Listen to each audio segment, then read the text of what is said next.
Jadi apa saja yang bisa diraih, yang bisa diperoleh dan bisa dimiliki. Ya, khususnya yang bisa bermanfaat, ya, yang bisa disimpan misalnya untuk memenuhi kebutuhan-kebutuhan kita. Dalam Islam, harta dikatakan bernilai jika harta tersebut halal menurut syariat. Jadi ada syaratnya halal. Ya.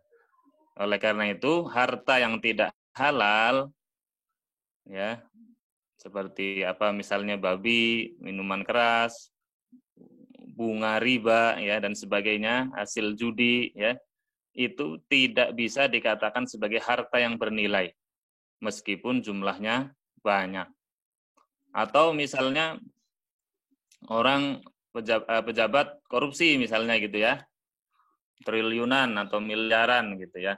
Nah, ini meskipun hartanya banyak, maka tidak bisa dikatakan sebagai harta yang bernilai. Sehingga di sini sesuatu yang tidak halal sebenarnya itu bukan hak kita, gitu ya, bukan hak kita, ya, bukan hak kita. Maka kita jangan merasa bangga dengan banyaknya harta, ya, kalau ternyata tidak bernilai, tidak halal. Bahkan itu nanti di akhirat akan menjadi beban buat kita semua, atau nanti akan dihisab. Nah, bagaimana pandangan Islam terhadap harta? Pertama, harta statusnya adalah sebagai bekal dan perhiasan hidup yang dapat dinikmati dengan baik tanpa berlebihan. Jadi, harta bentuknya bermacam-macam, ya. Allah berikan kepada manusia adalah pertama sebagai bekal dan perhiasan hidup, ya. Sandang, pangan, papan, ya, yang menjadi kebutuhan pokok, dan juga ditambah dengan perhiasan atau kebutuhan pelengkap dan sebagainya gitu ya, yang dapat dinikmati oleh manusia. Yang kedua, harta statusnya adalah sebagai ujian keimanan, yaitu menyangkut cara mendapatkannya dan cara menggunakannya. Jadi didapatkan dari mana dan digunakan untuk apa. Ini nanti akan ditanya oleh Allah di hari kiamat. Jadi ini harus kita camkan ya dalam hati kita, dalam pikiran kita. Ketika kita mendapatkan harta, jangan buru-buru senang. Nah, cek dulu halal atau enggak. Ya, ini hak saya atau bukan. Gitu. Nah, ketika mau kita gunakan juga jangan terburu-buru langsung kita gunakan untuk ini itu dan sebagainya. Tapi coba tanyakan dulu pada hati kita. Ini uang ini saya gunakan untuk kebaikan atau tidak, gitu ya. Di jalan yang benar atau tidak. Ya. Nah, kemudian yang ketiga, harta adalah sebagai bekal ibadah, yaitu untuk melaksanakan perintah-perintah Allah. Ada perintah Allah berupa apa? Yang wajib, misalnya sholat. Sholat butuh harta apa enggak? Ya butuh juga ya.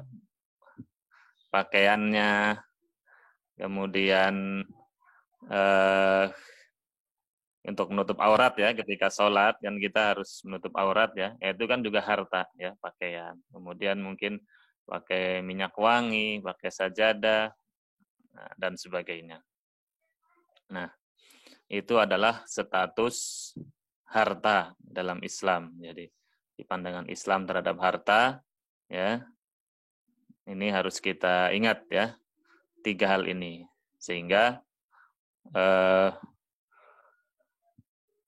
kita jangan terlalu gembira, ya, jangan terlalu mengagungkan harta atau seolah-olah harta ini menjadi segalanya, karena sebenarnya harta itu hanya titipan dari Allah ya buat kita semuanya, hanya titipan. Oke, lanjut.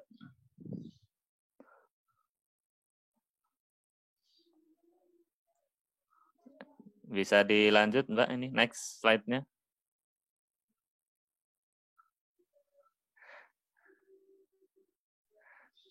Oh, saya share screen lagi ya.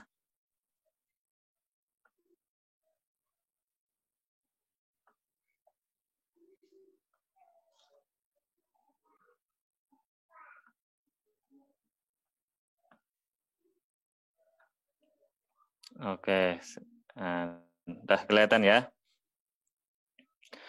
Oke, selanjutnya adalah dorongan untuk berusaha atau bekerja dan tidak meminta-minta. Allah Subhanahu wa taala berfirman dalam surat Al-Mulk ayat 15, "Huwallazi ja'ala lakumul arda dzalula." Dialah Allah yang telah menjadikan bumi itu mudah bagimu. Famshu fi manakibiha wa kulu mir rizqih. Maka berjalanlah di segala penjurunya dan makanlah sebagian dari rizkinya. Jadi Allah itu sudah memudahkan bumi sedemikian rupa untuk manusia.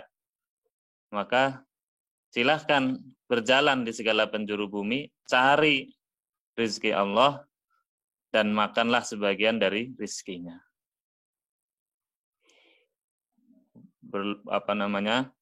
Butuh makan misalnya ya, cari di kebun, di sawah, di hutan, ya, di laut, di sungai gitu ya. Di situ ada makanan yang Allah sediakan semuanya untuk manusia. Dan makanlah sebagian dari rizkinya. Jadi ini perintah Allah ya. Sehingga ketika kita mau berbisnis, mau bekerja, mau berusaha, nah, kita ingat bahwa tidak semata-mata untuk mencari uang, mencari rezeki untuk diri kita sendiri, tapi ini adalah bentuk menjalankan perintah Allah. Salah satu bentuk menjalankan perintah Allah. Nah, kemudian Nabi Shallallahu Alaihi Wasallam bersabda, sebaik-baik makanan seseorang adalah yang berasal dari hasil usahanya sendiri. Dan sesungguhnya Nabi Dawud juga memakan makanan dari hasil usahanya sendiri. Hadis riwayat Bukhari, Al-Bukhari. Jadi sebaik-baik makanan adalah yang berasal dari hasil tangan kita sendiri. Ya, ini kata Nabi. Ini yang menjadi motivasi supaya kita ini bisa mandiri, ya, tidak bergantung pada pemberian orang, ya, tidak misalnya kita tidak mengandalkan ya orang lain atau pihak lain, tapi kita dari hasil usaha kita sendiri. Dan Nabi dan para nabi juga memakan makanan dari hasil usahanya sendiri. Dicontohkan di sini Nabi Daud. Apa pekerjaan Nabi Daud? Ada yang tahu apa? Nabi Daud profesinya apa? Kerjaannya? Yaitu sebagai pandai besi ya. Nah, beliau sebagai pandai besi ya, membuat baju besi dan sebagainya. Membuat alat-alat, perlengkapan ya, senjata dan sebagainya. Nah, kemudian juga dalam hadis lain Nabi SAW bersabda, sungguh jika salah seorang di antara kalian pergi mencari kayu bakar dan dipikulkan ikatan kayu itu di punggungnya, maka hal itu lebih baik baginya daripada ia meminta-minta kepada seseorang. Yang mana kadang-kadang orang lain itu ada yang memberi atau juga tidak memberi. Jadi lebih mulia ya orang yang bekerja kerja keras, pergi mencari kayu bakar dan dipikulkan ikatan kayu di punggungnya ya. Dia masuk ke hutan, kemudian mengumpulkan kayu bakar, sudah dapat banyak, dia pikul di punggungnya, dia pakai sebagian buat di rumah, sebagian lagi dijual dan sebagainya. Nah, maka hal itu lebih baik baginya. Meskipun capek ya, meskipun lelah, tapi ini lebih terhormat, lebih mulia daripada meminta-minta. Orang meminta-minta mungkin dia enak ya, tinggal duduk, menengadahkan tangan atau naruh tempat, kemudian dia meminta-minta. Tapi itu sebenarnya dia sedang merendahkan martabat dirinya sendiri. Nah, di sini ada keutamaan pedagang yang jujur. Dalam hadis Nabi disebutkan at-tajirus saduq al-amin ma'an nabiyyina was-siddiqina wasyuhada. Ya, seorang pedagang, at-tajir ini adalah seorang pedagang, ya. Tajir artinya apa? Orang kaya, Pak Ustaz. Gitu ya. Ya, tajir dalam bahasa Arab itu artinya pedagang, ya. Kalau dalam bahasa gaul kita mungkin lebih kenalnya, oh tajir itu dia kaya artinya, ya. Padahal artinya sebenarnya tajir ini artinya pedagang. As-saduqul amin, yang jujur dan dapat dipercaya. Maka nanti di akhirat akan dikumpulkan bersama para nabi, para siddiqin, dan syuhada. Siddiqin ini orang-orang yang jujur, yang benar keimanannya. Syuhada, orang-orang yang mati syahid. Jadi ini luar biasa keutamaan pedagang yang jujur. Kira-kira kalau Nabi menyebutkan yang seperti ini, ya, kira-kira latar belakangnya apa? Kenapa Nabi kok menyebutkan seperti ini? Ya. Kemungkinan karena sedikitnya jumlah pedagang yang jujur. Ya. Ini zaman dulu sudah seperti itu, ya. Apalagi di zaman sekarang. Oleh karena itu, ya, Bapak Ibu semua, teman-teman semua yang ada di sini, ya, kalau nanti kepengin di akhirat ya dikumpulkan bersama para nabi, siddiqin dan syuhada, nah, maka inilah kesempatannya kita di dunia, kita buktikan kepada Allah bahwasannya kita layak ya untuk dikumpulkan nanti bersama para nabi, siddiqin dan syuhada. Bagaimana caranya? Dengan menjadi pedagang yang jujur dan dapat dipercaya. Kira-kira sulit apa susah ini ya? Ya.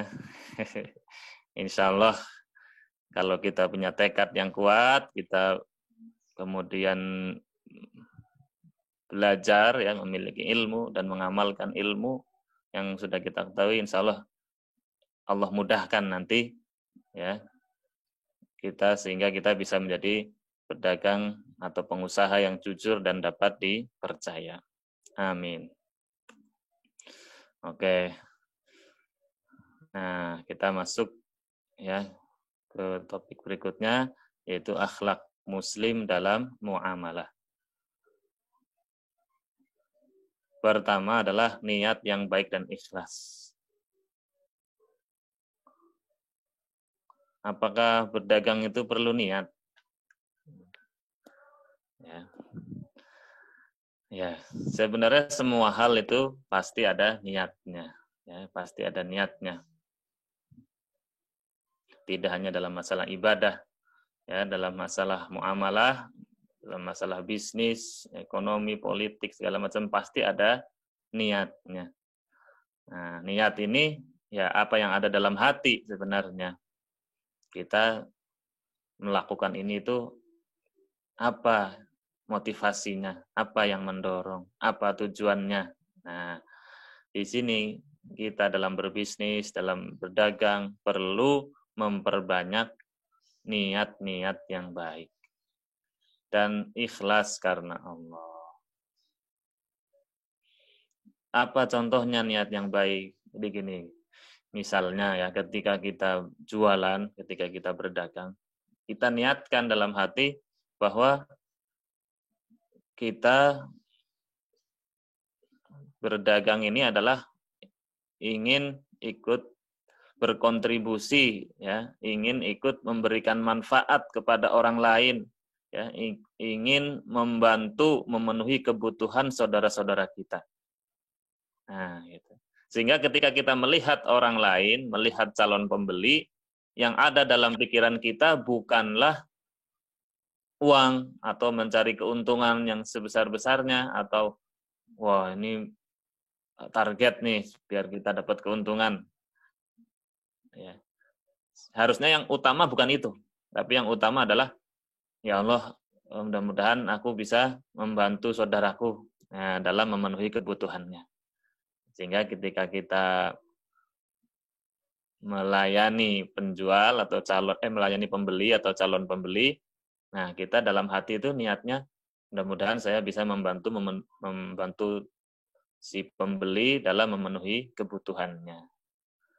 Nah, ini kalau kita menghadirkan niat yang seperti ini dalam berbisnis, dalam berdagang, berjualan, insya Allah akan bisa dirasakan juga oleh si pembeli, ya, bahwa kita ini punya niat yang baik, ya. Kita dagang kita, jualan kita, bisnis kita, insya Allah menjadi sepenuh hati, ya, kira-kira seperti itu. Jadi yang kita kedepankan adalah itu, ya, niat untuk membantu saudara kita dalam memenuhi kebutuhannya, atau ikut membahagiakan, ya, saudara kita, teman-teman kita, ya, atau membahagiakan si pembeli. Gitu. Nah itu penting ya, niat yang baik dan ikhlas. Ikhlas karena Allah. Ya. Ikhlas itu ya kata dorongannya, karena Allah yang menyuruh kita untuk berusaha ya untuk mencari nafkah, supaya kita tidak meminta-minta kepada orang. Ya. Karena ini juga termasuk jihad, ya. Kita menjaga kehormatan diri kita, ya. Kita berjuang mencari nafkah untuk menjaga kehormatan diri kita, supaya kita tidak bergantung pada orang lain, supaya tidak minta-minta, supaya bisa mandiri, itu juga termasuk jihad. Nah ini yang semangat ini yang perlu kita jaga dalam hati kita. Ya kadang-kadang mungkin kita lupa ya karena kita lebih fokus kepada barang dagangan, kepada keuntungan, kepada modal dan sebagainya. Nah ini tolong nanti kita bisa saling ingat mengingatkan ya tentang niat yang baik dan ikhlas. Kemudian yang kedua, mempelajari hukum-hukum dalam muamalah. Nah, ini sangat penting. Insya Allah, jika teman-teman Bapak Ibu semua mengikuti ini dan juga mengikuti kajian-kajian yang lain, ya insya Allah itu semua juga dalam rangka mempelajari hukum-hukum Allah, ya dalam rangka mencari ridho Allah dan mencari keberkahan dalam usaha kita. Amin.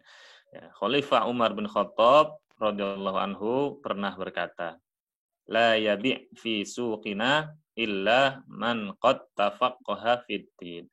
Tidak boleh ada yang berjualan di pasar kami kecuali siapa yang telah tafaqquh fid din, telah memahami agama, telah belajar memahami ilmu agama, memahami hukum-hukum di dalam agama Islam, ya, memahami syariat agama Islam.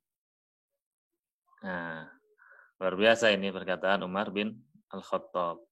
Ya, dalam riwayat lain disebutkan ada tambahannya, karena kalau nggak ngerti agama, pasti dia akan terjatuh kepada riba, kepada hal-hal yang dilarang. Mungkin dia sadar ataupun tidak, ya. Baik disadari maupun tidak.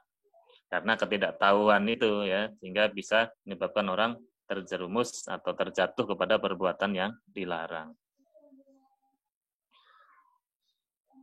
Nah, dari Muawiyah radhiyallahu anhu bersabda Rasulullah sallallahu alaihi wasallam, Man yuridillahu bihi khairan yufaqihu fiddin.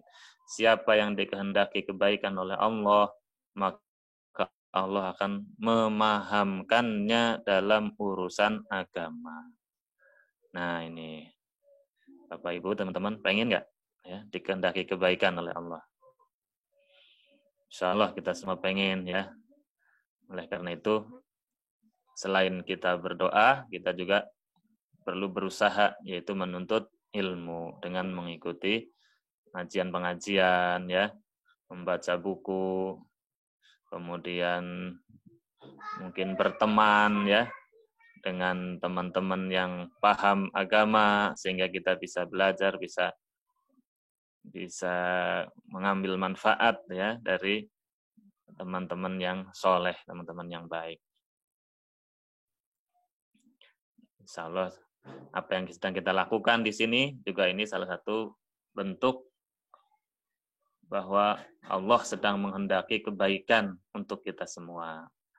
Amin.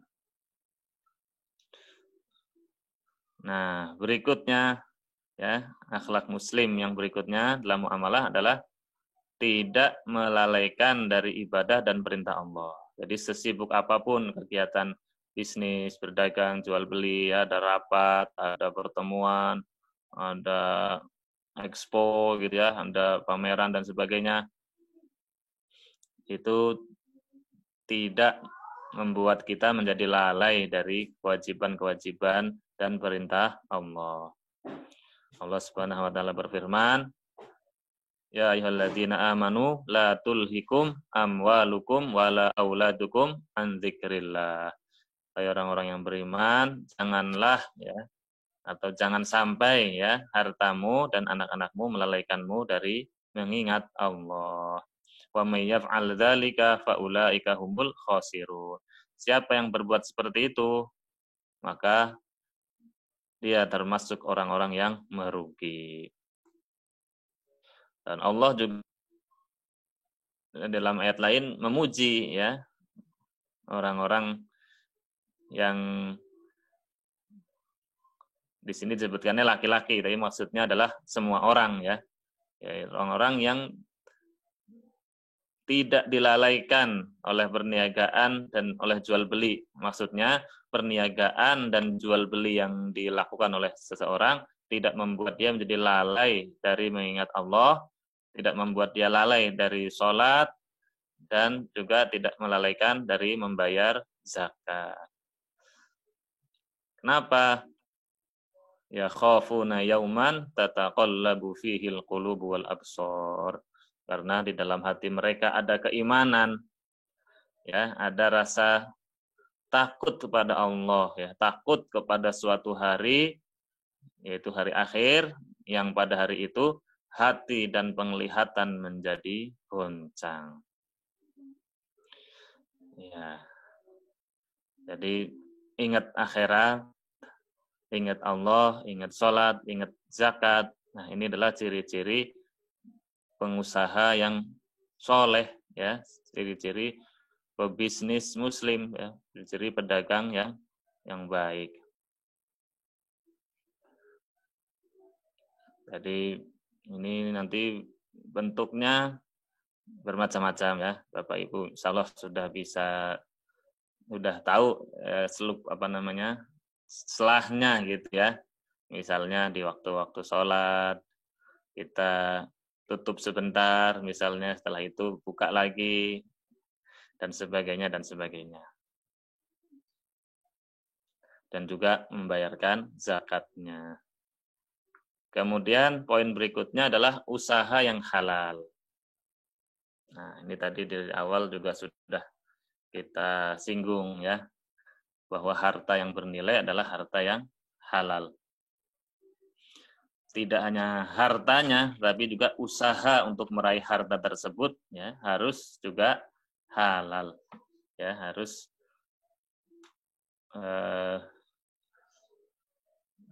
halal ya, jangan sampai kita melakukan hal-hal yang bisa merusak, bisa menyebabkan harta itu menjadi haram. Misalnya ya Kalau dari segi zatnya ya tadi sudah kita jelaskan ya. Babi misalnya dari segi zatnya memang sudah haram. Tapi kalau uang misalnya ya pada umumnya aslinya halal. Tapi kalau cara mendapatkannya salah, maka dia juga menjadi haram. Allah Subhanahu wa taala berfirman,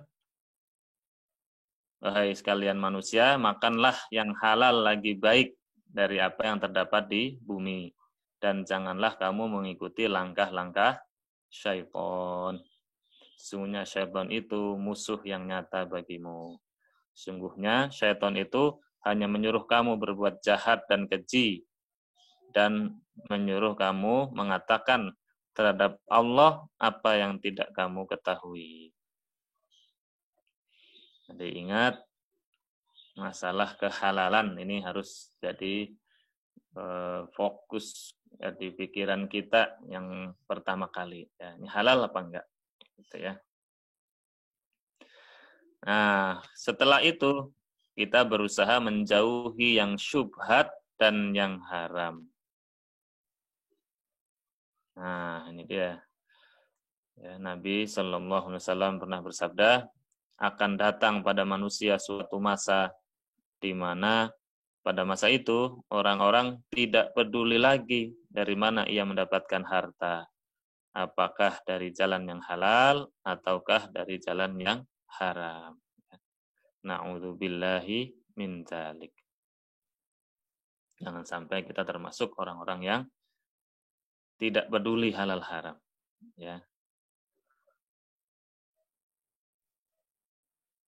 Jadi ketika kita melihat ada fenomena yang seperti ini, banyak sekali ya terjadi, maka kita jangan ikut-ikutan, ya.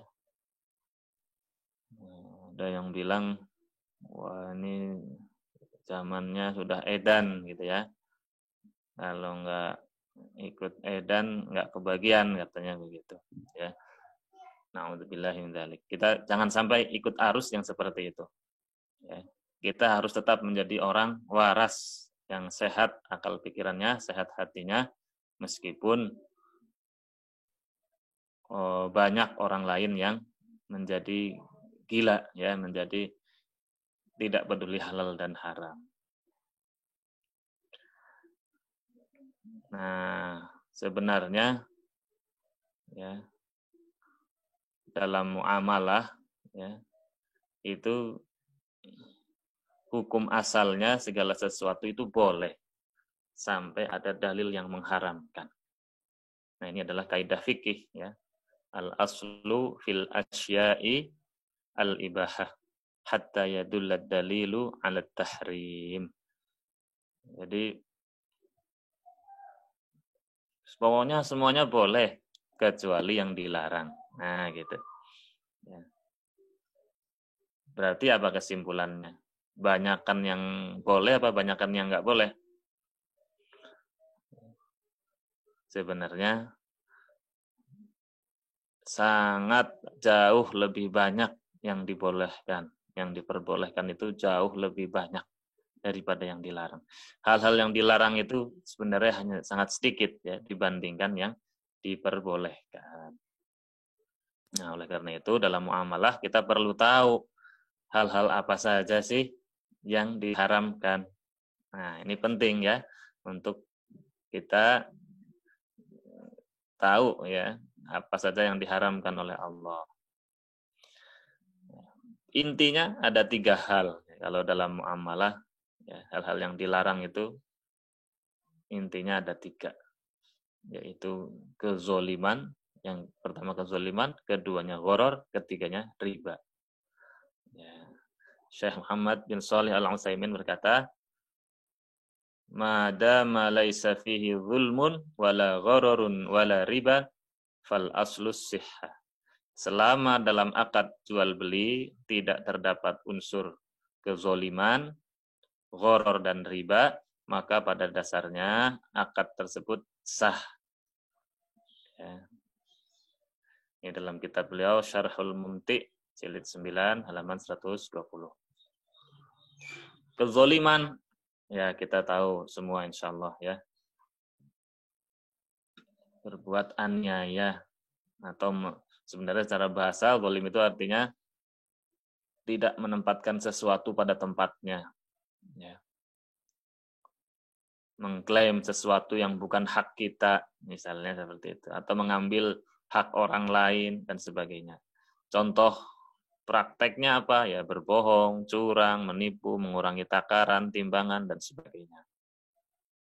Termasuk juga menutupi aib barang, ya, barang cacat ditutupi dan sebagainya. Kemudian yang kedua adanya gharar. Gharar ini ketidakjelasan, ya, termasuk juga nanti ada taruhan, ada judi dan sebagainya. Nah, yang ketiganya riba. Ya, insya Allah semuanya udah familiar ya dengan istilah ini, yaitu pengambilan tambahan dari harta pokok atau modal secara batil, secara salah, secara yang tidak dibenarkan. Nah, riba itu macam-macam. Ada riba dalam hutang piutang dan ada juga riba dalam jual beli. Intinya hanya 3, cuman cabangnya banyak gitu ya. Jadi intinya 3 hal ini, cuman prakteknya sangat bermacam-macam. Insya Allah Bapak Ibu teman-teman semua sudah paham ya bentuk-bentuknya. Karena orang kalau di dalam hatinya ada keimanan, pasti dia akan merasa ada sesuatu yang tidak mengenakan hati, ya, atau hal-hal yang tidak membuat kita tenang ketika kita melakukan hal-hal yang dilarang oleh Allah atau melakukan hal-hal yang bisa menzalimi orang lain. Pasti hati kita nggak tenang pada saat itu. Nah, itu salah satu tanda, ya, bahwa perbuatan itu perbuatan yang nggak baik. Ya. Oke. Nah, berikutnya ya akhlak Muslim dalam muamalah adalah al-qawiyul amin. Al-qawiyyu itu artinya kuat, ya, kuat dalam segala aspeknya ya, tidak hanya secara fisik, tapi juga secara pikirannya, ya, secara mentalnya kuat, ya, dan sebagainya. Ya, bisa juga disebut kita artikan ya ahli atau profesional di bidangnya. Ya. Dan al-amin yaitu amanah, dapat dipercaya. Allah Subhanahu wa taala berfirman ketika menceritakan kisah Nabi Musa ya, setelah Nabi Musa membantu 2 perempuan ya yang mau ngambil air ya, ada 2 orang perempuan. Nabi Musa ketika keluar dari negeri Mesir ya, dia lari ke Madian ya karena lagi dikejar oleh Firaun dan tentaranya. Nabi Musa keluar, nah ketika sampai pada suatu tempat, di situ ada sumur ya yang pada berkerumun mau mengambil air. Nah, ternyata di jauh dari kerumunan itu ada 2 orang perempuan ya, lagi menggembala kambing ya. Namun dia kelihatannya gitu ya seperti mau ngambil air tapi nunggu orang sepi kira-kira begitu. Nah, maka Nabi Musa mendekati 2 orang perempuan tersebut dan bertanya, "Mengapa kamu seperti itu? Ya, kamu sedang apa?" gitu. Maka diceritakanlah bahwa ya kami ini sedang mau ngambil air ya, tapi kami nunggu sepi, kami nggak mau berdesak-desakan dengan orang laki-laki ya. Dan karena kami orang tua kami sudah sepuh ya, sudah tua, nah, sehingga sudah tidak bisa lagi kuat untuk bekerja. Jadi kamilah yang menggantikan orang tua kami untuk bekerja dan kami menunggu sumurnya sepi, yang laki-laki udah pada selesai ngambil air, gantian kami yang setelah itu yang ngambil air. Maka setelah itu Nabi Musa berinisiatif ya untuk mengambilkan air untuk kedua orang perempuan tersebut. Nah, setelah diambilkan air, kedua perempuan tersebut pulang ke rumahnya, dia cerita kepada ayahnya, ya, bahwa tadi ada laki-laki yang baik yang menawarkan bantuan untuk mengambilkan air. Maka kemudian salah satu dari perempuan itu berkata kepada bapaknya, Inna khaira man istajartal qawiyul amin. Wahai bapakku, sesungguhnya orang yang paling baik untuk direkrut ya, sebagai pekerja adalah orang yang kuat lagi dapat dipercaya. Nah, jadi di sini kita ambil poinnya ya, al-qawiyul amin. Kuat dan dipercaya. Nah, sehingga ini berkaitan juga dengan poin berikutnya, jujur ya.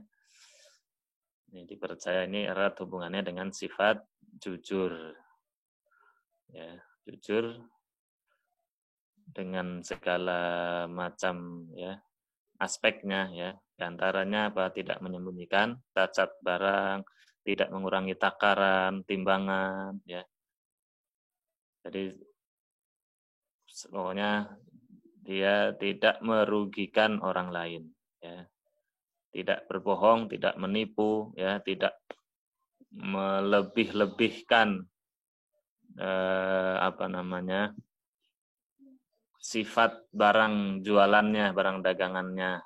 Ya, kadang-kadang kan pedagang ini juga berlebihan ya. Wow, ini bagus, ini begini, begini, begini. Padahal nggak seperti itu banget gitu, gitu. Jadi kadang-kadang suka mensifati atau bagus-bagusin barang dagangannya, dibilangnya begini-begini, padahal nggak sepenuhnya seperti itu.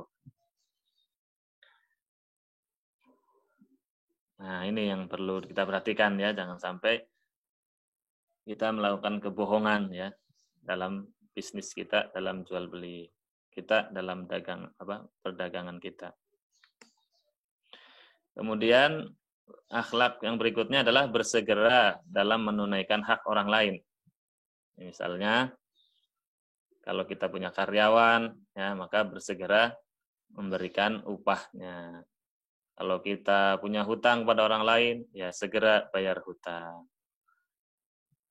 Ya.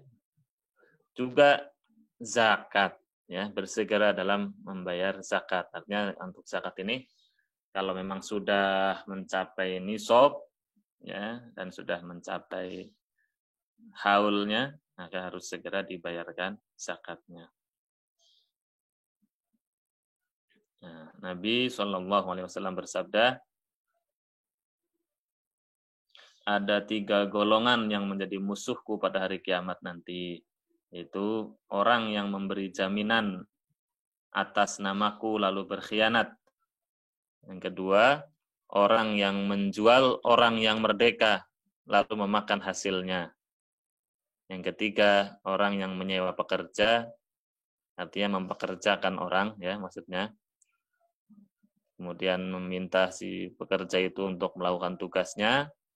Dia sudah selesai mengerjakan tugasnya, namun orang tadi tidak memberikan upahnya kepada si pekerja. Maka 3 macam orang ini nanti menjadi musuhnya Nabi pada hari kiamat. Ya. Jadi jangan sampai kita punya karyawan tapi nggak kita kasih gajinya, gitu ya. Jangan sampai seperti itu. Namun fenomena ini ada gitu ya. Sampai saat ini ada kejadian-kejadian yang seperti itu. Kemudian juga ada hadis lain ya, yang mengatakan matlul ghaniyyi zulmun. Penundaan pembayaran hutang oleh orang yang mampu itu adalah suatu kezoliman. Sudah mampu bayar hutang ya, tapi nggak bayar gitu ya. Itu adalah suatu kezoliman.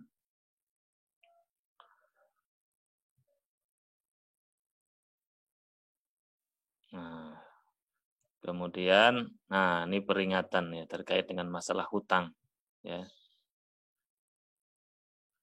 Jadi hutang yang belum dibayar di dunia nanti akan terus terbawa sampai akhirat.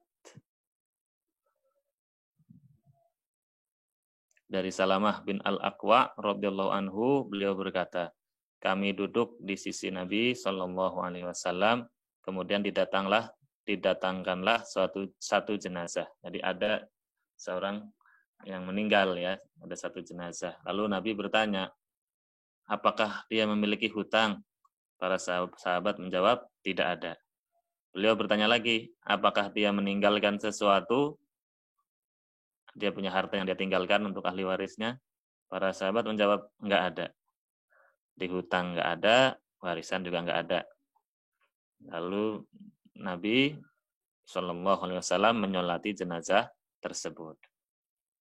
Kemudian didatangkanlah jenazah lain, ada orang lain lagi yang meninggal juga pada hari itu. Para sahabat berkata, ya Rasulullah, sholatkanlah dia. Ini maksudnya ini ada orang yang meninggal, tolong disolati, wahai Nabi, dipimpin sholat jenazahnya. Nabi bertanya, apakah dia memiliki hutang? Para sahabat menjawab, ya. Kemudian beliau bertanya lagi, apakah dia meninggalkan sesuatu? Yaitu apakah dia meninggalkan harta yang bisa digunakan untuk membayar utangnya? Para sahabat menjawab, ada sebanyak 3 dinar. Lalu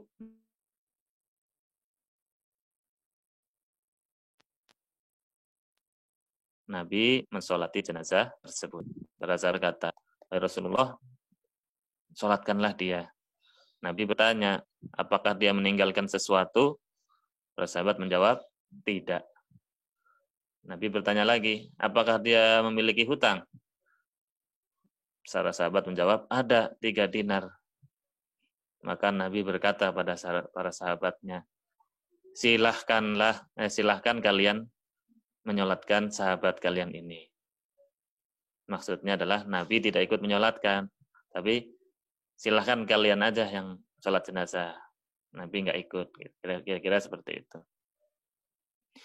Lalu ada seorang sahabat yang bernama Abu Qatadah berkata, ya Rasulullah, tolong sholatkanlah dia. Saya yang akan menanggung hutangnya. Nah, karena sudah ada yang menanggung, maka Rasulullah kemudian mau mensolatinya.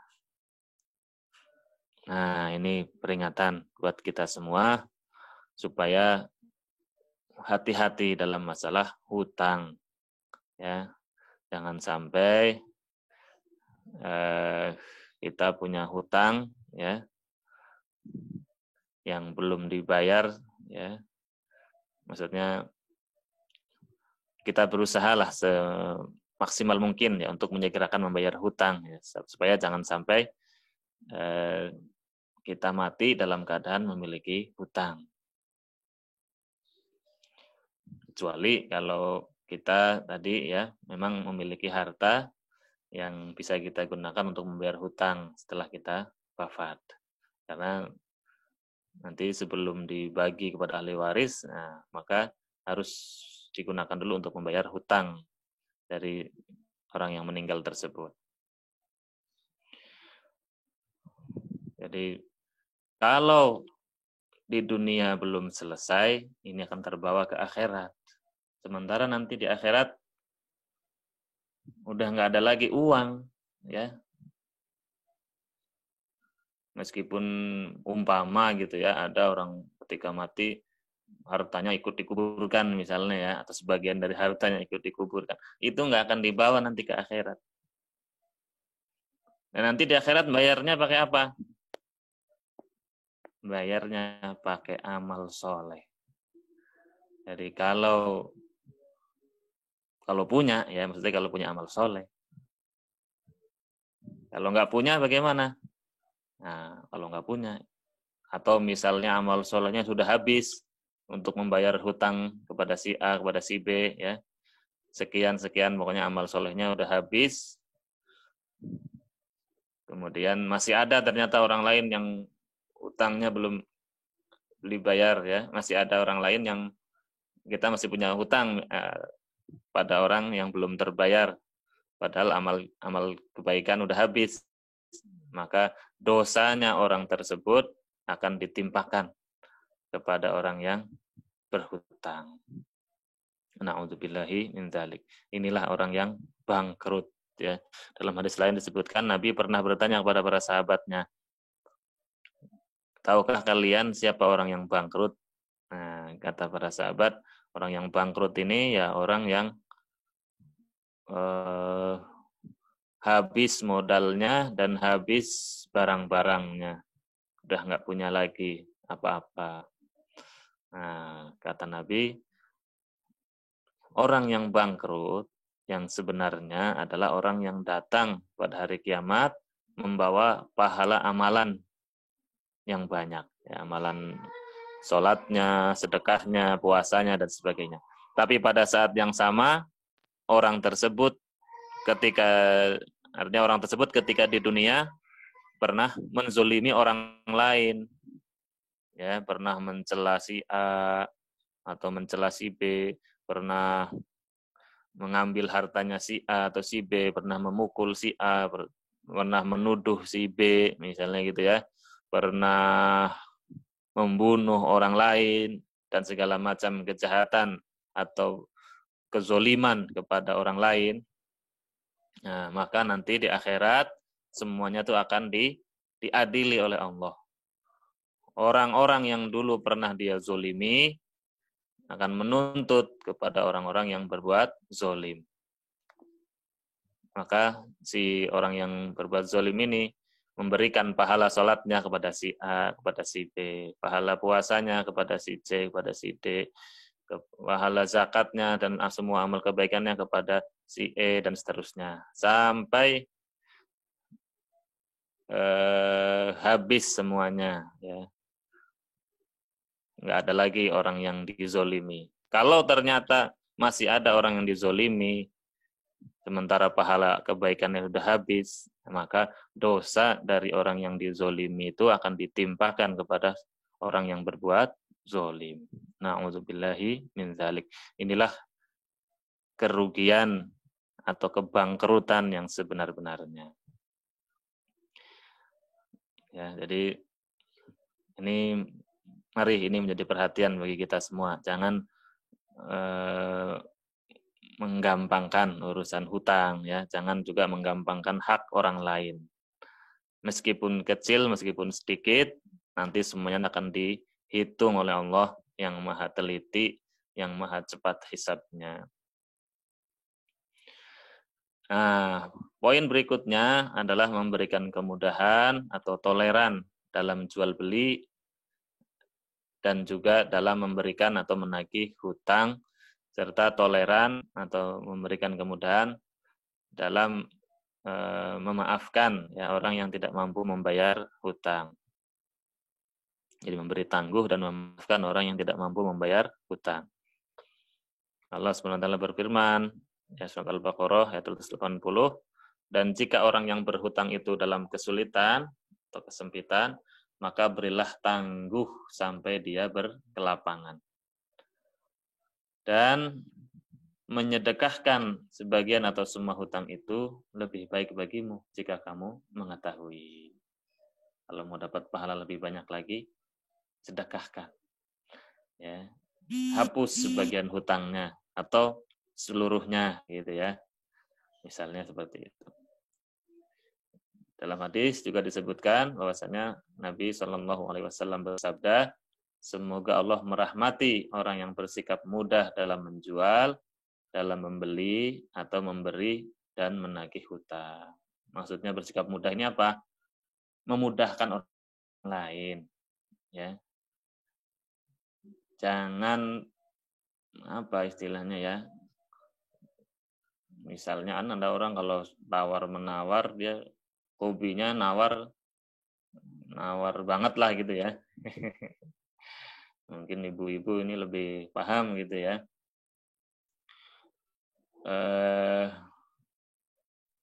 Beli belanjaan banyak, setiap barang ini ditawar sekian-sekian, udah ditotal masih ditawar lagi dan seterusnya. atau pokoknya tawar-menawar sampai sengit tawar-menawarnya, kira-kira seperti itu. Ya. Kalau buat para pedagang, ya kira-kira seneng nggak kalau ada pembeli nggak nawar? Semuanya seneng kalau ya. Nah, ini juga salah satu cara ya, Bapak Ibu, teman-teman semua kalau mau bersedekah ya, bersedekah secara sembunyi-sembunyi gitu ya. Ini kan salah satu sedekah yang paling utama adalah sedekah yang dilakukan secara sembunyi-sembunyi.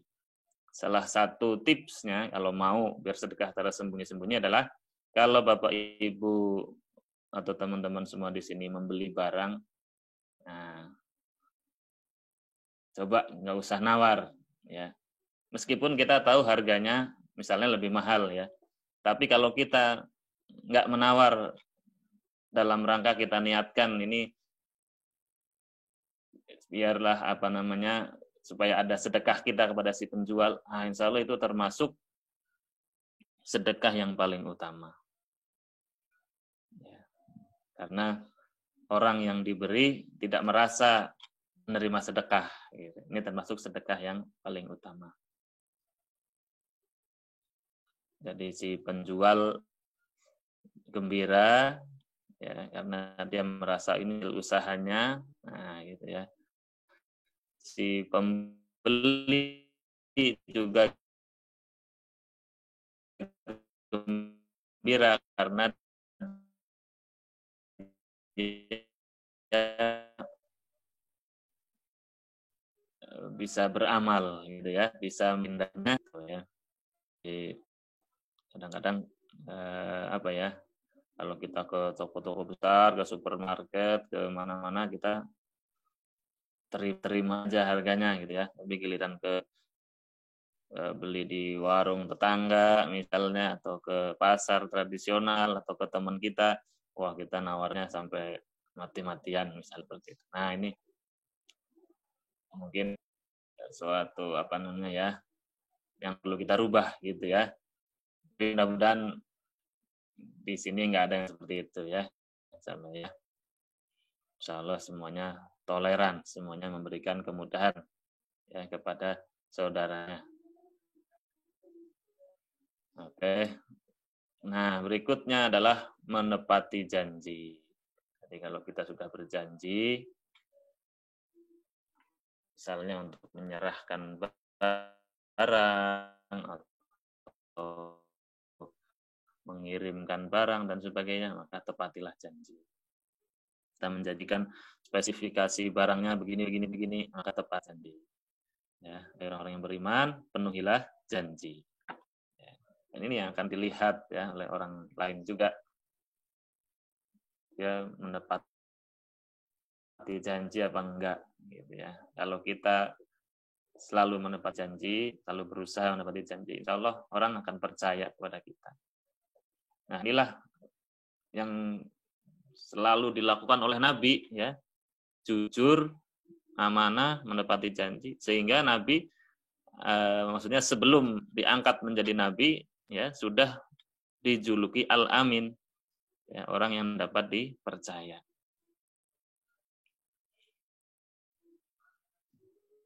Nah, ini tentu bukan sesuatu yang mudah ya. Pasti ini setelah melalui proses ya. Orang atau masyarakat memberikan kepercayaan itu pasti setelah melalui proses yang lama gitu ya. Oh, ini memang orangnya baik, bisa dipercaya dan sebagainya. Selalu menepati janji ya, tidak pernah curang dan sebagainya. Nah, yang terakhir adalah loyal terhadap umat Islam. Jadi sebagai seorang muslim kita harus setia atau loyal terhadap kepentingan Islam, kepentingan agama, kepentingan umat. Ya. Tidak boleh berkhianat, tidak boleh melakukan transaksi yang dapat menimbulkan dampak negatif terhadap agama dan umat.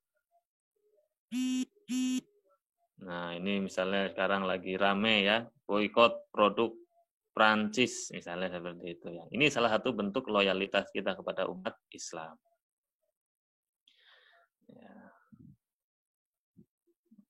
Nah, sebagai penutup, ya ini ada peringatan Nabi kepada para pedagang. Nabi Shallallahu Alaihi Wasallam bersabda, para pedagang at-tujjar humul fujjar. Ya, para pedagang ini adalah tukang maksiat. Al-fujjar itu tukang maksiat, orang yang durhaka, ya, yang banyak berbuat jahat, berbuat yang nggak baik lah gitu ya. Nah, para sahabat, di antara para sahabat ada yang bertanya, "Wahai Rasulullah, bukankah Allah telah menghalalkan jual beli?" Kata Nabi Sallallahu Alaihi Wasallam, "Iya, Allah memang telah menghalalkan jual beli. Tetapi para pedagang itu mereka sering berdusta dalam berkata."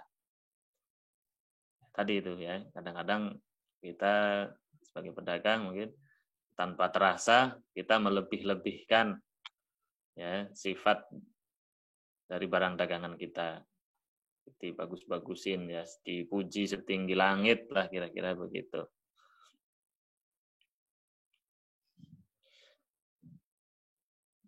Kalau bahasa marketingnya mungkin over promise under deliver gitu ya. Terlalu banyak janjinya, tapi yang dipenuhinya nggak seperti yang dijanjikan, ya begitu. Dan juga sering bersumpah namun menyalahi sumpahnya.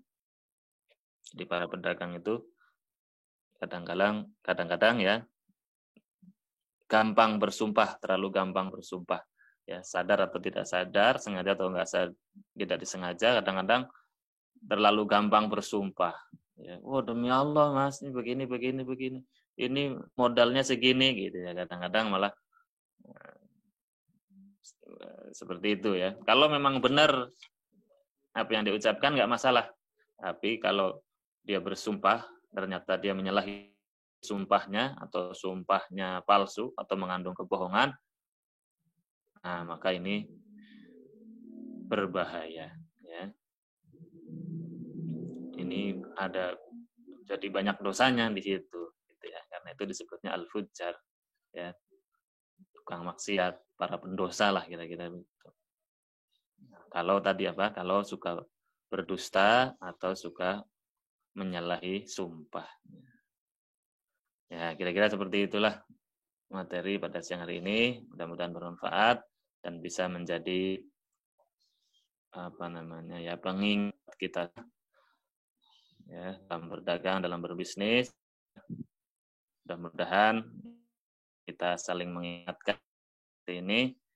Mudah-mudahan Allah membuka hati kita ya kita bisa menjadi pedagang yang lebih baik, pedagang yang jujur yang nanti di hari kiamat akan dikumpulkan bersama Nabi dan ya. Itu aja. Silahkan saya kembalikan kepada Mas Dendi. Oke, Pak. Alhamdulillah. Jazakallah khair, Pak Basuki atas materi. Oke, kita masih ada waktu sampai jam 2:30 ya untuk tanya jawab. Jadi saya akan memilih beberapa pertanyaan yang memang terkait dengan kita saat ini. Oke, sebelumnya ada yang mau bertanya via open kepada Ibu Afifah. Boleh silakan Bu. Afifah untuk bertanya. Baik, Assalamualaikum Pak. Waalaikumsalam warahmatullahi wabarakatuh. Iya Bu, silakan. Izin bertanya, tadi Bapak sampaikan bahwa kita sebagai umat Islam mengusahakan ketika kita menjemput rezeki yang halal. Saya tanyakan, saya pernah mendengar di halaqah saya itu diajarkan bahwa COD itu atau Grab misalnya gitu, itu haramkan karena dengan ada 2 akad di situ, qarad dan ijarah gitu ya Pak. Karena kemarin di grup itu banyak yang dari teman-teman di grup yang saya ikuti gitu, itu banyak menanyakan, kok nggak bisa COD ya, nggak bisa COD ya, gitu. Nah, saya tanyakan bagaimana tinjau fikihnya tentang pemberian cash on delivery gitu ya. Bagaimana dalam hukum fikihnya dan pencerahannya. Terima kasih. Itu saja. Assalamualaikum warahmatullahi wabarakatuh. Pertanyaan. Mungkin namanya itu hal yang gitu ya. Jadi ada yang mengatakan oh ini boleh, mengatakan nggak boleh, ya. Maka perlunya kita terus belajar, ya belajar. Tadi ya kita mendalami hukum sama coba masing-masing kita lihat argumennya gitu ya. Oh yang mengatakan boleh sih argumennya, landasannya, dalilnya apa? Yang mengatakan apa dalilnya? Oh ini karena begini, karena begitu dan sebagainya.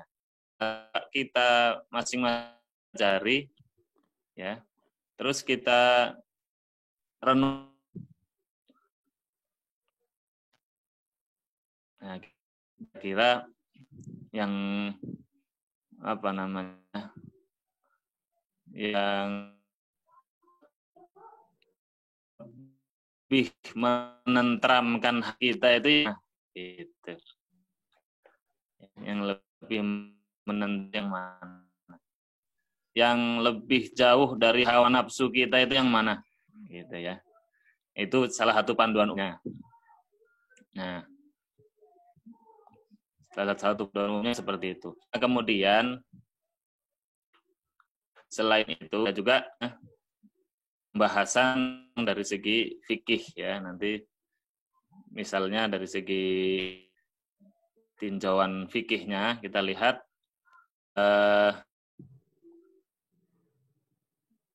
nanti sebenarnya ada pembagian jual beli ya berdasarkan penyerahan objek akad gitu ya. Kan ada jual beli yang tunai gitu ya. Cash ya, on the spot misalnya gitu ya, barang kita jual beli uang, barang sebagai beli, barangnya kita ambil, uang kita kasih ke si misalnya seperti itu. Ada yang barangnya duluan, uangnya belakangan. Ya ini jual beli tempo atau kredit. Ada yang uangnya duluan di awal tapi barang belakangan. Ya ini namanya beli salam. Ya. Nah, masing-masing rinciannya. Ada ketentuannya.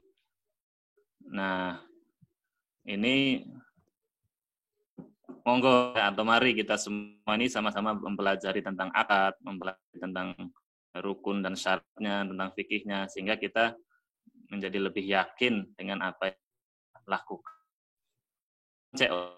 Memang ada perbedaan. Ada yang mengatakan nggak boleh. Kenapa nggak boleh? Karena barang belum ada, uangnya belum ada, tetapi sudah diakan gitu kan. Ya. Karena kan secara rukun akad itu kan ada penjual, ada pembeli, ada barang dan alatnya atau yang disebut objek akad, ada ijab kabulnya. Nah, dalam CO itu kan seperti gini, kita hati sesuatu, kita sudah deal, sudah akad, padahal barangnya belum diterima, uangnya juga belum diserahkan. Nah, berarti ini belum memenuhi rukun akad. Rukun akad. Bagaimana solusinya berarti? Oh, kalau begitu solusinya adalah ada yang disebut nama wa'ad janji. Di awal kita jangan langsung akad gitu ya, tapi sekedar ya untuk beli. Jadi dari penjual dia juga jangan menganggap bahwa sudah deal ya. Dia juga harus konsekuensinya misalnya gitu ya. Kalau ternyata barang udah sampai ternyata nggak cocok, ya si penjual harus siap kalau nggak jadi beli gitu ya, harus pemilik barangnya. Ya, itulah istilahnya ada keuntungan itu sebanding dengan risiko ya, keuntungan sebanding risiko.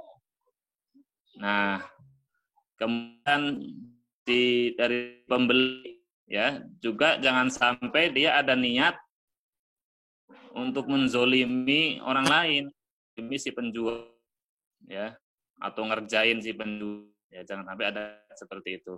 Jadi harus sama-sama kedua belah pihak punya etik baik, si pembeli serius mau membeli, si penjual juga dia siap menanggung usaha yang dia lakukan, sehingga terjadi itu setelah serah terima barang ya, setelah terima barang. Jadi si barangnya udah diterima dan uangnya juga sudah diterima. Ya, pada saat itulah terpenuhi rukun akad ya. Rukun akadnya itu idealnya seperti itu. Ya, idealnya seperti itu. Ini paling menanti kita gitu ya. Nah, jadi karena apa? Sebenarnya syariat itu ingin menjaga ya, supaya jangan sampai ada orang merugikan, sebenarnya seperti itu. Ya seperti sekarang adanya jual beli online gitu ya. Ternyata dalam prakteknya banyak sekali penipuan gitu kan.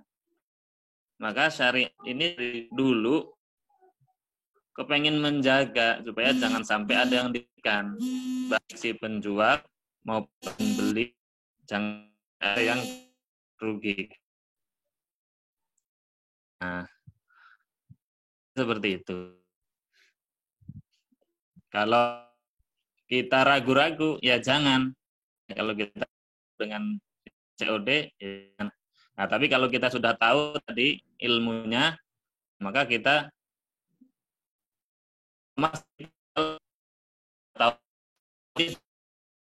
harus memberitahukan kepada si pembeli, kita nanti sistemnya seperti ini. Jadi kita baru katakan akad, kalau nanti barang sudah kamu lihat, kamu cocok, kamu setuju dengan harganya, nah barulah di situ deal akad gitu.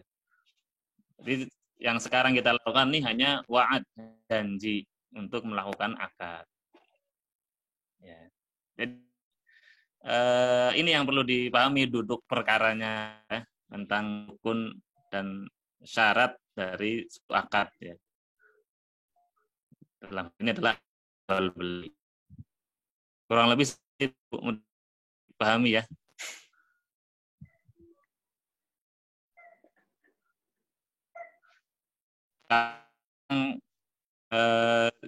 Gini, kalau yang nggak ada perbedaan pendapat itu adalah jual beli tunai dan jual beli dengan tempo di barang dulu uang dengan. Walaupun kalau jual beli salam aja, beli salam itu maksudnya uangnya duluan 100%, barangnya menyusul, pesanan seperti itu. Ulama masih mempermasalahkan ya, karena itu jelasan dalam penyerahan barang, dalam sifat dan sebagainya. Apalagi kalau uangnya belum ada, barangnya belum ada, tapi sudah deal, sudah akad. Nah ini secara hukum mempertanyakan keabsahannya. kalau mau apa namanya lega hati kita, mau tentram, yang artinya dalam maksudnya konvensional ini yang tradisional gitu ya, yang biasa kita lakukan, jadi ada uang, barang, gitu, kira begitu.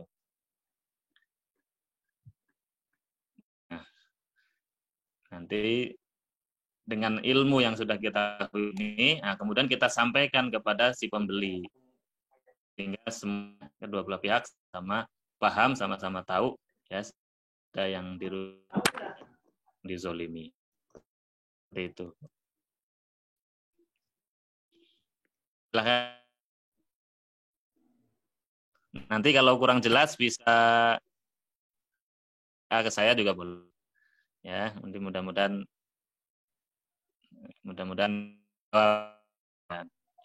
Oke. Baik. Mbak Afifah sudah? Ya, silakan. Kita lanjut ke pertanyaan berikutnya, Ustaz ya. Ya. Oke. Nah, ini dari Marni. Saya tanya Ustaz, apakah jika ada di zaman kisahnya? Oh, iya. Maksudnya dalam usaha kita berhutang gitu ya?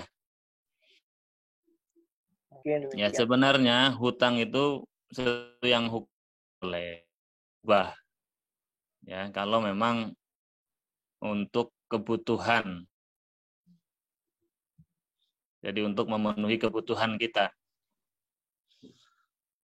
Jadi itu bukan sebuah aib juga kita berhutang. Boleh aja, nggak ada masalah. Cuman yang salah kalau kita menggampangkan berhutang. Ya, menggampangkan berhutang, kemudian juga misalnya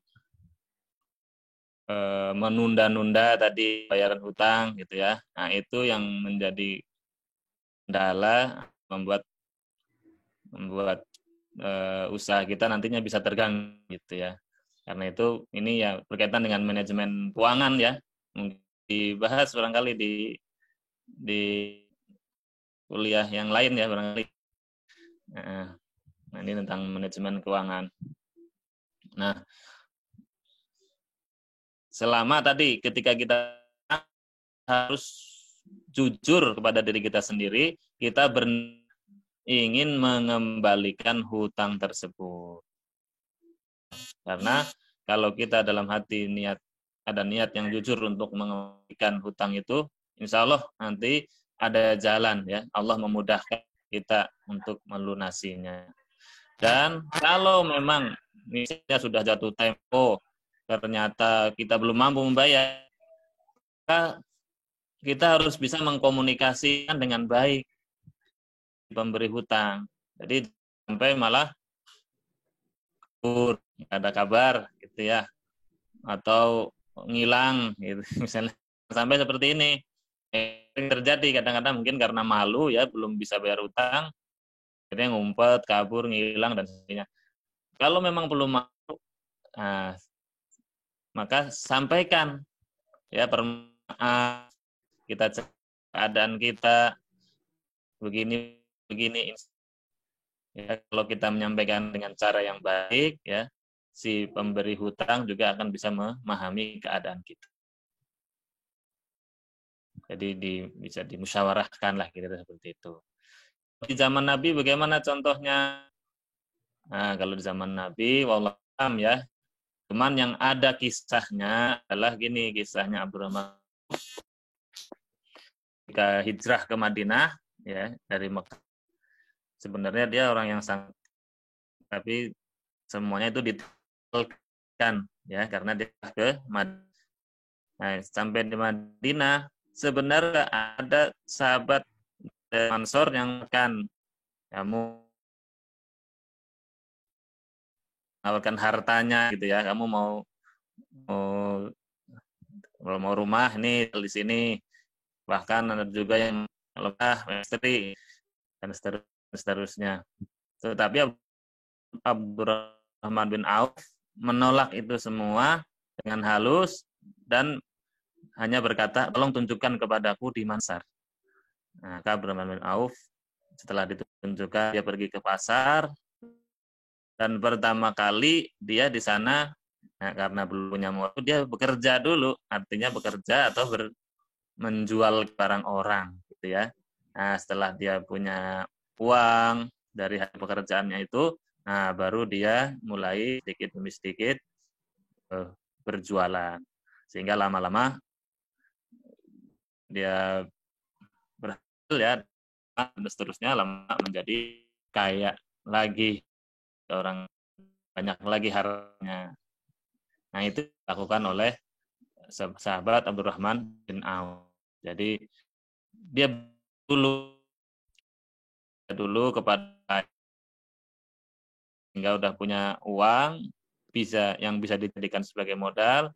Nah, setelah itu dia dengan modal yang tersedia dia memutar uang itu untuk usaha sedikit demi sedikit. Akhirnya tambah maju, tambah besar dan seterusnya. Jadi kita jangan kepengen punya usaha langsung besar gitu ya, jangan seperti itu. Yang seperti ini biasanya nggak sehat. Jadi dengan apa yang kita miliki, dengan sumber daya yang ada, dengan uang atau yang kita miliki yang bisa kita maksimalkan gitu, kita olah ya dan seoptimal gitu ya caranya. Nah, disinilah yang disebut dengan kewirausahaan. Kadang-kadang hanya orang dengan penawar hutang gitu ya. Ini namanya orang jualan, dia pintar banget ngomongnya gitu ya. Pintar banget nawarinnya. Wah, ada kemudahan begini. Itu karena dia lagi jualan ya. Di awal memang dia cara kan tanpa hutang. Misalkan banyak kisah bisnis, banyaklah contohnya yang berhasil hutang. Kalaupun kita mau berhutang, boleh saja, tapi kita harus punya keyakinan bahwa kita bayarnya. Gitu. Intinya seperti itu. Ya. Lagi? Assalamualaikum, saya mau tanya berapa persen keuntungan yang boleh diambil dalam Islam? Oh iya, berapa persen yang boleh diambil dalam Islam? Dalam fikih sebenarnya tidak ada larangan ya, atau tidak ada larangan secara khusus, atau tidak ada batasan maksimal. Oh, sekian persen secara khusus, tahu saya nggak ada. Ini batasan ini hanya batasan secara etika saja, secara etika. Ya. Kecuali nanti barang-barang tertentu yang harga ditentukan oleh pemerintah. Nah, maka kita harus ngikutin peraturan ini. Ya, kemarin pas masker langka misalnya gitu ya, atau pas rapid test, harga rapid test, harga swab dan sebagainya. Nah, ini harus ngikutin peraturan pemerintah.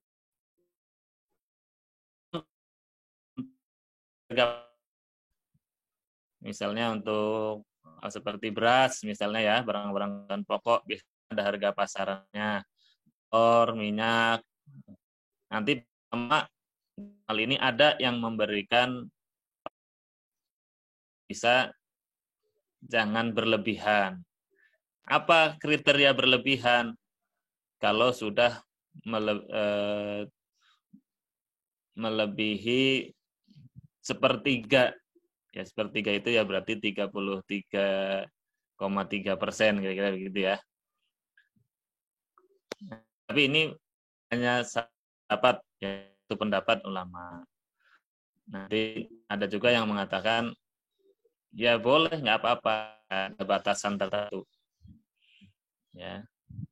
Selama memang ada alasannya ya, ada rasionalisasinya gitu ya. Bukan eksploitasi pembeli ya. Jadi harganya memang ada alasannya gitu ya. Ada alasannya. Dan enggak juga. Jadi gini, dalam penentuan harga itu jangan sampai merugikan si penjual dan pembeli. Nah, kira-kira seperti itu. Atau pasar tadi ya, intinya jangan sampai merusak harga pasar. Nah, gitu ya. Jangan sampai merusak harga pasar. Jadi banting-bantingan harga, kalau itu sangat merugikan pedagang lain, ya ini bisa menjadi salah. Jadi akhirnya bisa limitinya. Ya. Begitu juga tadi ya, overpricing ya, berikan harga yang terlalu mahal. Misalnya sekarang dijual dengan harga sekian.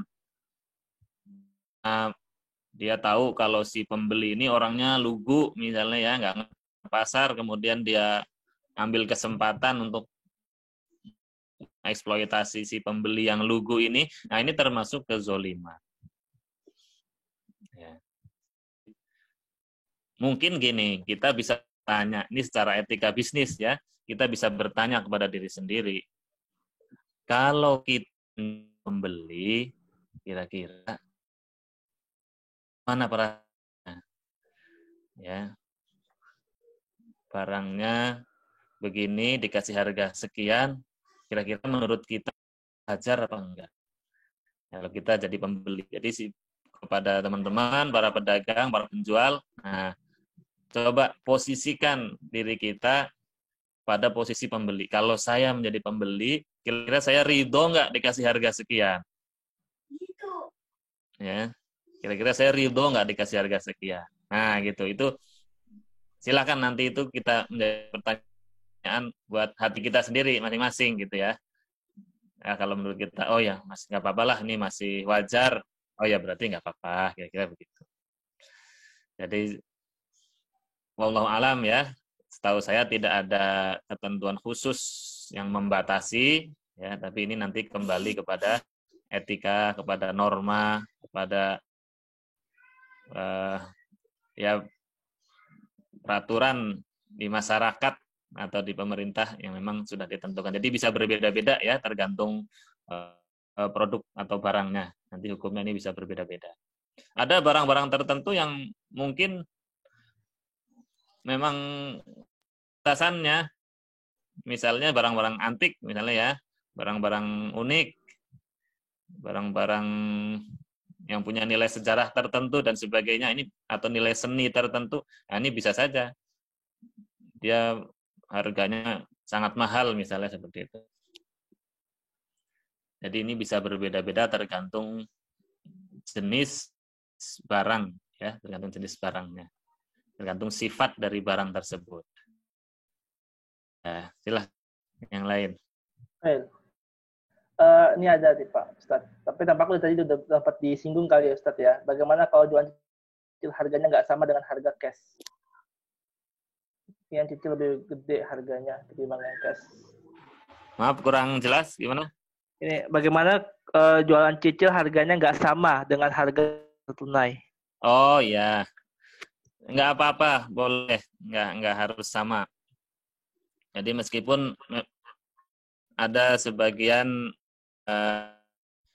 ulama yang mengatakan itu nggak boleh, namun mayoritas ulama mengatakan boleh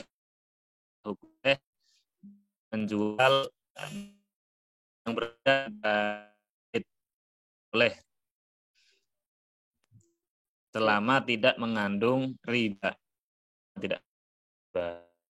Sama seperti kita mau menjual misalnya aku Mas Dendi harganya aku jual ke Mas Dendi 1.000, tapi ke Bu Afah misalnya 4.000, boleh nggak?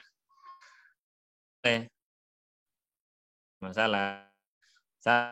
Kita mau jual cash, misalnya harga sekian, kredit harga sekian, nggak apa, boleh aja. Mengandung riba. Ya, Oke. silakan berikutnya. Ini ada pertanyaan terakhir, kayak kita udah mau waktu limit. Assalamualaikum Ustadz, mau tanya. Ini masih tentang hutang sih Ustadz. Ini masih tentang Ya. di bank, cuman ini pakai riba nih. Halal nggak tuh hasilnya tuh? Hasil usahanya. Ketika ada Modalnya berhutang dari bank gitu ya. Iya. Nah, kalau kita sudah tahu ya,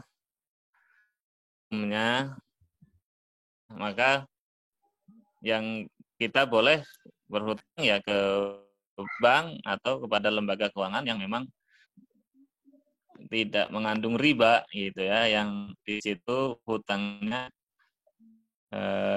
akadnya benar ya, kemudian di dalam hutang itu nggak ada riba. Itu syaratnya saja, dengan syarat tidak mengandung riba gitu ya. Jangan sampai mengandung riba. Nah, kalau mengandung riba, ya ini nggak boleh. Berhutangnya aja udah nggak boleh gitu. Ya. Jadi nggak usah terlalu jauh ngomongin uang itu digunakan untuk usaha untuk apa gitu. Berhutangnya aja udah nggak boleh. Kalau hutang itu mengandung riba. Gitu. Nah, hasilnya bagaimana? Misal kalau kita dulu nggak tahu kalau itu haram, misalnya ya riba itu haram, kalau minjam pada bank konvensional ada bunga sekian, kita dulu nggak tahu, sudah terlanjur gitu ya. Nah, kalau sudah terlanjur ya insya Allah dimaafkan oleh Allah ya. Nah, harus segera menyelesaikan semuanya.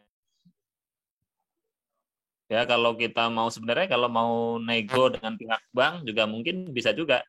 Ya, coba aja dinego, ditawar gitu ya. Umpama tadinya harus bayar bunga sekian persen. Coba aja kalau berani gitu. Mau ke pihak, boleh nggak kita bayar pokoknya aja.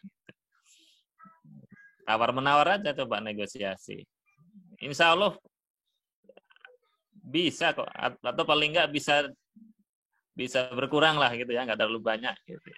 Kalau kita mau agak ngotot sedikit ke sedikit mungkin malah juga boleh gitu ya. Ada beberapa pengalaman seperti itu.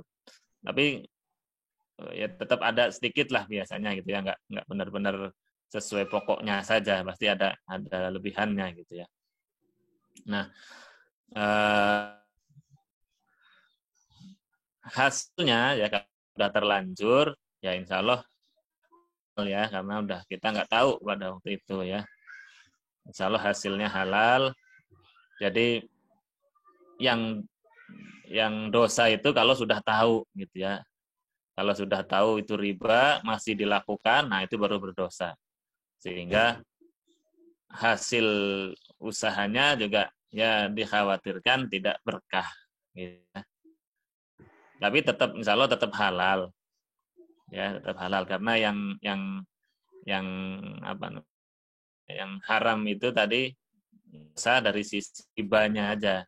Artinya uang itu kita putar, kita gunakan untuk hal-hal yang lain, insya Allah hasil dari aktivitas lain itu insya Allah halal gitu ya. Cuman keberkahannya wallahu a'lam. Ini yang kita khawatirkan, itu dia nggak ada keberkahannya. Itu ya. Oke, alhamdulillah. Sebenarnya ada satu pertanyaan lagi, Ustaz. Cuman kayaknya saya udah tahu lah jawabannya ya. Mau tanya, baik tetap ngekos, kontrak rumah atau beli KPR? Pakai Ya. riba nih KPR-nya. Oke, lebih baik kontrak rumah ya atau KPR ya, ngekos atau kontrak atau beli rumah tapi KPR ya. Kira-kira lebih baik yang mana nih? Ya, kalau mau aman di akhirat, gitu ya. Ya lebih baik kita menghindari perbuatan dosa, menghindari riba. Ya, masalahnya sekarang mana yang mau kita jadikan prioritas ya? Kenyamanan di dunia atau kenyamanan di akhirat gitu. Kalau kita yang kita pikirkan, wah nanti kalau nggak KPR kapan bisa punya rumah gitu ya. Nah kadang-kadang kita terperangkap pada pola berpikir yang seperti itu. Ini sebenarnya cara berpikir yang memang diarahkan ya oleh para pelaku riba ya, bankir ya, bank dari lembaga keuangan konvensional dan sebagainya. Dia kepengen punya hutang gitu ya, sehingga nanti dia bisa mendapatkan keuntungan dari hutang itu. Nah, kita sebagai seorang muslim harus mempunyai pola berbeda gitu ya. Fokus kepada akhirat, ketenangan hidup gitu ya. Daripada misalnya kita menjadi terbebani dengan hutang dan sebagainya, lebih enak kita hidup apa adanya tapi nggak punya hutang kan gitu ya.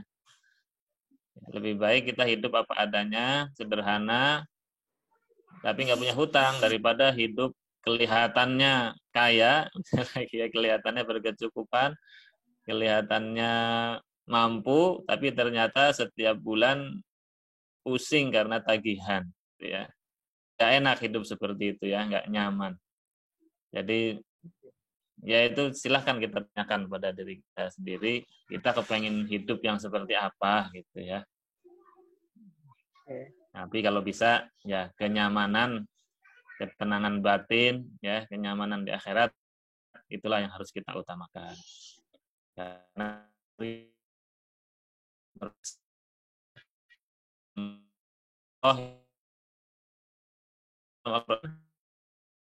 mau berubah, Allah mengumumkan. Nah, ngeri nggak tuh ya? Allah dan Rasulullah mengumumkan perang pada kira-kira seperti itu. Oke, ya kita sudah masuk ke. Saya tambahkan lagi, Ya, jadi kita nggak usah khawatir berlebihan dengan masa depan. Itu. Bismillah kita usaha, ikhtiar dengan cara yang halal yang baik, kita yakin pada memberi rezeki kepada kita. Kira-kira seperti itu. Oke. Ya, Jazakallah khair Ustadz Basuki. Kita sudah time limit di 11.45 di sesi dan untuk menutup webinar kali ini saya serahkan sesi kepada dari Warung Umat. Silakan, Mbak. Ya, terima kasih kepada Pak Ustadz Basuki dan juga Mas Tony dari Maslahah. Alhamdulillah hari ini sudah selesai ya. Mudah-mudahan Badan Mas juga para peserta kuliah online kali ini bisa mendapatkan manfaatnya. Nah, bagi Badan Mas yang belum mengisi link evaluasi, sekali lagi saya sampaikan untuk mengisi link evaluasi di maslahah.id _ eval kulon bisnis Nabi, karena di sana insya Allah nanti kalau misalnya Badan Mas mengisi, jadi pesertanya ini ada, tadi saya hitung ada sekitar 150 orang. Kalau misalnya mengisi banyak, akan insya Allah kami bagikan ke grup masing-masing gitu. Tapi kita lihat dulu nih yang isi berapa gitu ya. Nah, sekali lagi diisi dulu linknya, insya Allah nanti akan dibagikan video dan juga filenya. Nah, bagi Badan Mas yang baru bergabung di kuliah online kita kali ini, insya Allah bekerja sama antara Warung Umat dan juga Maslahah Academy. Jadi Warung Umat adalah sebuah platform produk muslim ya, di mana di sini ada produsen, ada juga resellernya begitu ya. Kita berkumpul bersama di sini untuk membangkitkan ekonomi Islam. Nah, Maslahah Academy adalah sebuah platform belajar online khusus untuk ekonomi Islam. Jadi bekerja sama di sini kita belajar bareng-bareng, dan juga ada tim akademinya juga nih untuk memfasilitasi belajar Mbak dan Mas sekalian. Jadi sekali lagi kita biasanya akan rutin di hari Kamis di jam 1 atau jam setengah 2. Kemudian untuk materi-materi tertentu ekonomi Islam kita bekerja sama dengan Maslahah Academy. Oke, ya. Terima kasih kepada Mbak dan Mas sekalian yang sudah bergabung hari ini. Kita berdoa semoga berkah. Semoga, terima kasih sekali lagi untuk Ustadz Basuki. Semoga Allah juga memberkahi waktunya karena sudah berbagi bersama. Semoga menjadi amal jariah.